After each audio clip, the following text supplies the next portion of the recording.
बात पहलवानों की कर रहे हैं जिन्होंने विदेशों में भारत का नाम रोशन किया, लेकिन अपने देश में उनकी सुनवाई नहीं हो रही है। रविवार को जो तस्वीरें सामने आई उसने सबको हिलाकर रख दिया। पहलवानों ने कल विरोध में संसद भवन तक जाने की कोशिश की, लेकिन उन्हें रोक दिया गया क्योंकि पुलिस ने उन्हें आगे बढ़ने की इजाजत नहीं दी थी। कई तस्वीरें सामने आई जिसमें पहलवान और पुलिस में खींचतान हुई और महिला पहलवान सड़कों पर गिरी हुई नजर आई। ये तस्वीरें वायरल हो गई जिसमें वो खिलाड़ी, वो पहलवान जो हमारे देश के लिए मेडल ला रहे थे, वो इस तरह से सड़कों पर गिरे हुए नजर आए। अब दिल्ली पुलिस ने पहलवानों के खिलाफ FIR भी दर्ज कर ली है और उसमें दंगा भड़काने, गैर कानूनी जमावड़ा, पुलिस के काम में बाधा डालने जैसे आरोप लगाए गए हैं।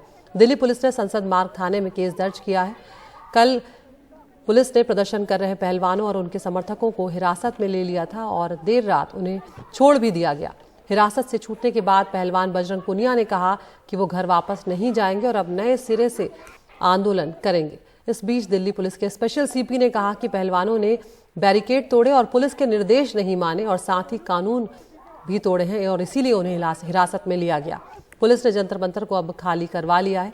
जंतर मंतर पर पहलवान काफी समय से कुश्ती संघ के अध्यक्ष के खिलाफ प्रदर्शन कर रहे थे। आपको सुनवाते सबसे पहले बजरंग पुनिया ने क्या कुछ कहा है।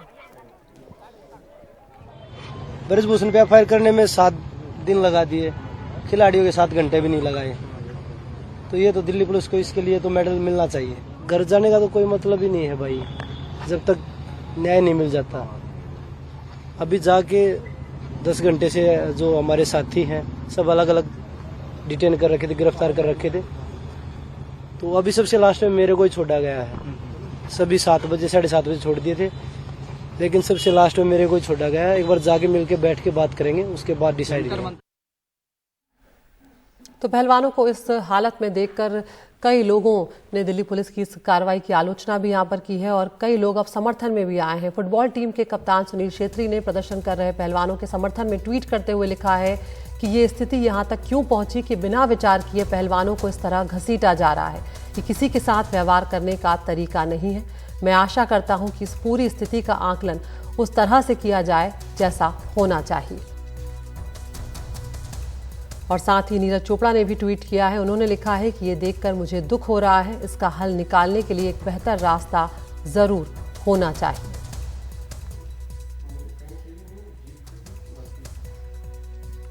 तो यहाँ पर तमाम तस्वीरें जो सोशल मीडिया पर वायरल हुई, उन्होंने सबको कहीं ना कहीं परेशान किया है। हमारे सहयोगी मुकेश सिंह सेंगर हमारे साथ जुड़ गए जो लगातार इस मामले पर नजर बनाए हुए हैं। मुकेश, यहाँ पर सवाल ये है कि कल जब हिरासत में लेकर पहलवानों को छोड़ दिया गया था तो फिर आज दिल्ली पुलिस को केस दर्ज करने की क्या जरूरत थी? और वो भी जो धाराएं लगाई गई है मुकेश, वो भी कुछ सख्त नजर आती है। दंगा भड़काने जैसे आरोप भी उस केस में दर्ज किए गए हैं। देखिए, जो केस है वो कल शाम को ही दर्ज कर लिया गया था। चूँकि दिल्ली पुलिस का दावा ये है कि पहलवानों को कल सुबह बता दिया गया था कि सुबह 11:30 बजे संसद भवन का उद्घाटन होना है। तमाम जो VIPs हैं, VVIPs हैं, वो आ रहे हैं, तमाम डिप्लोमेट आ रहे हैं। ऐसे में वो कोई ऐसा काम ना करें जिससे कि कोई बाधा पड़े। उसके बाद भी जो पहलवान थे वो इस बात पर अड़े थे कि उनको 11:30 बजे ही संसद भवन के सामने महिला पंचायत करनी है। और पुलिस ने ये भी कह दिया था कि सेक्शन 144 लगा दिया गया है, तमाम जगहों पर बैरिकेडिंग कर दी गई है। अगर आपको प्रोटेस्ट करना है तो आप जंतर मंतर पर बैठकर शांतिपूर्ण तरीके से प्रोटेस्ट करें जैसा आप करते आ रहे हैं।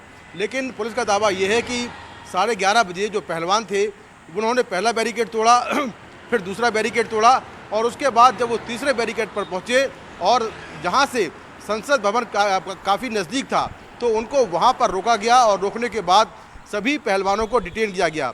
डिटेन करने के दौरान पहलवानों और पुलिस कर्मियों के बीच में काफ़ी खींचतान हुई। आप जो तस्वीरें वायरल हो रही हैं उसमें विनेश फोगाट हैं, उनकी बहन है, जो कि ज़मीन पर लेटी हुई हैं और महिला पुलिसकर्मी उनको खींचकर बस में बिठाने की कोशिश कर रहे हैं। तो ये वो तस्वीरें हैं। हालांकि पुलिस का ये दावा है कि बहुत ही कम फोर्स यूज़ करके उन्होंने पहलवानों को डिटेन किया और डिटेन करने के बाद उनको अलग अलग थानों में ले गए जहाँ पर देर शाम उनको छोड़ दिया गया। जैसे ही पहलवानों को डिटेन किया गया उसके बाद दिल्ली पुलिस ने जंतर मंतर पर जो उनका टेंट वगैरह था, उनके बिस्तर थे, वो सारा सामान वहाँ से हटा दिया। और पुलिस का कहना यह है कि चूँकि पहलवानों ने नियम तोड़ा है, कानून तोड़ा है, इसलिए अब उनको जंतर मंतर पर विरोध करने की परमिशन नहीं दी जाएगी। रात में कुछ पहलवान वहां पर पहुंचे भी, लेकिन दिल्ली पुलिस ने उनको जंतर मंतर के अंदर दाखिल नहीं होने दिया और वो पहलवान वापस लौट गए। तो दिल्ली पुलिस ने अब इस मामले में देर रात में जो केस दर्ज किया है उसमें सरकारी काम में बाधा डालने का मामला है, इलीगल जमावड़ा है और साथ में सेक्शन 144 और इस तरह की धाराएं हैं जो काफ़ी संगीन है और उसके तहत सभी जो महिला पहलवान हैं या पुरुष पहलवान हैं उनके खिलाफ और साथ में जो ऑर्गेनाइजर हैं इस पूरे प्रोटेस्ट के उनके खिलाफ ये केस दर्ज किया गया है।